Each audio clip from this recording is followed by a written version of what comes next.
तो अब स्वामी जी देखो, रॉकस्टार से मैं आपको पूरा का पूरा अध्यात्म, जैसे देखो कितना कमाल का बंदा है इम्तियाज़ अली।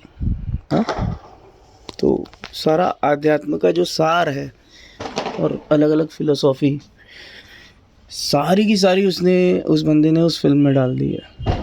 अब जैसे फिल्म शुरू होती है, रणबीर कपूर है, जॉर्डन नाम का उसका कैरेक्टर है और उसको कोई दिक्कत नहीं है, घर में सब कुछ अच्छा है, म्यूज़िक करना चाहता है। जैसे कि हम सब लोग ऐसे ही कहीं से सुन लेते ना, हाँ ये करना है, राइटर बनना है, म्यूज़िक करना है, आर्टिस्ट बनना है, तो वैसे वो सोच रहा होता है कि ऐसा कुछ करना है। मतलब बैक ऑफ माइंड बहुत सारा मन में जी रहा होता है, वो माइंड में जी रहा होता है, थॉट्स में जी रहा होता है, यहाँ से सुन लिया, वहाँ से सुन लिया, ये करना वो करना ना।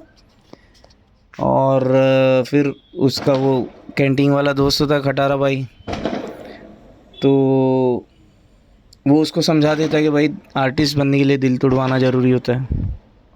तो भाई अपना देख लेता है वो कोई लड़की, नरगिस फाकरी, कि ये मेरा दिल तोड़ देगी, है ना।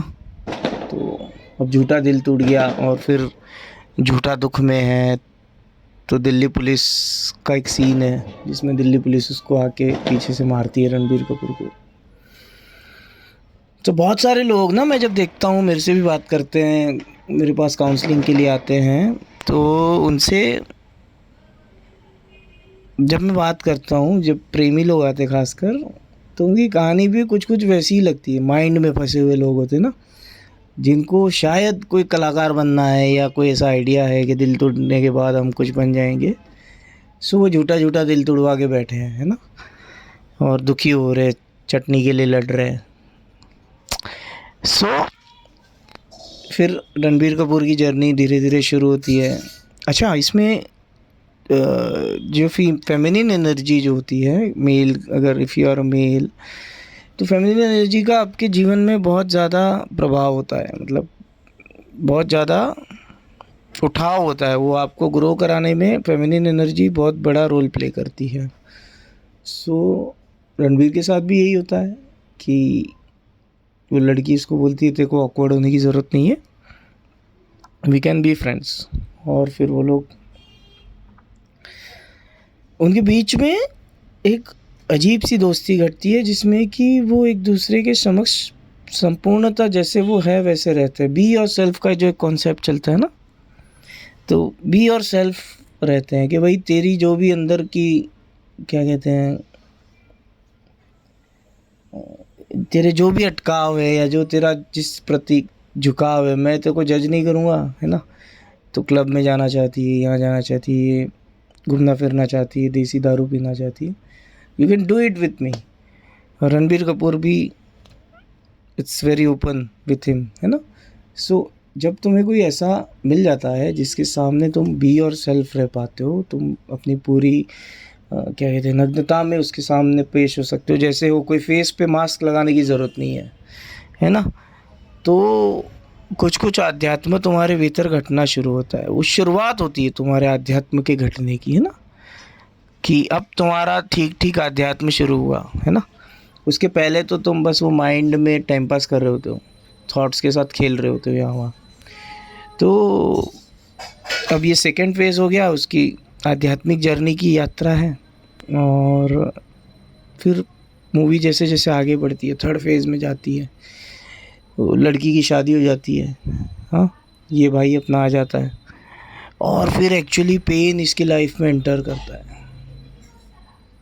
और उसके भाई उस पर चोरी का इल्ज़ाम लगाते, घर से निकाल देते हैं। यहाँ पर जिस लड़की के साथ वो एकदम कंफर्ट जोन में चला जाता है, पूरा बी और सेल्फ रहता है ना, वो चली गई होती है। सो इसको कुछ समझ में नहीं आता है, ये चला जाता है मस्जिद में रहने, और वहाँ पर जो मिल रहा है खा रहा है, फ़कीरों की तरह ज़िंदगी जी रहा है। अब ये जो है, ये बहुत गहरा फेज़ है ना।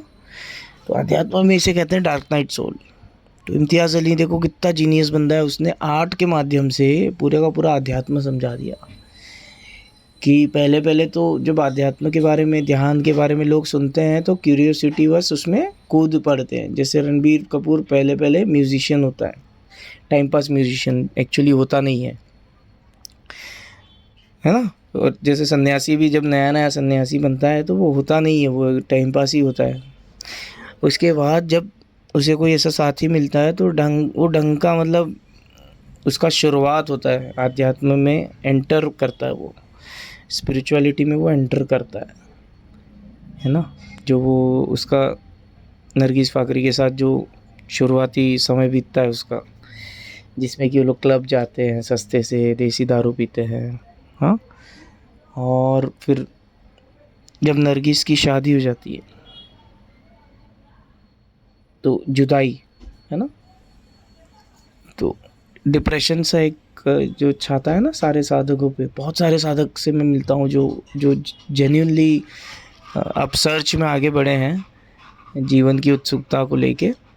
सो उनके जीवन में डार्क नाइट सोल एक फेज़ आता है, और वो फेज़ कितने साल रहेगा हमें नहीं पता, कि कई सालों तक चलता है वो। मैं भी रहा हूँ उसमें, जिसमें कि आपको कुछ करने का मन नहीं करता, आप बस पड़े हैं, सोए हैं, है ना। आपको एकदम पूरा संसार व्यर्थ लगने लगता है। तो रणबीर कपूर के साथ भी यही होता है। डार्क नाइट सोल एंटर करती है उसके जीवन में, जाता है भाई अपना दरगाह पे रहता है। अच्छा, इसके ऐसा नहीं है कि डार्क नाइट सोल में जब बंदा होता है तो चीज़ें इतनी मुश्किल होती है, वो खुद बना देता है मुश्किल। उसको मुश्किलों से प्रेम हो जाता है, उसको डिप्रेशन से प्रेम हो जाता है, उसको तकलीफ़ में जीना अच्छा लगता है, उस खुद को सताना अच्छा लगता है। सो इसलिए वो ये सारा कर रहा होता है।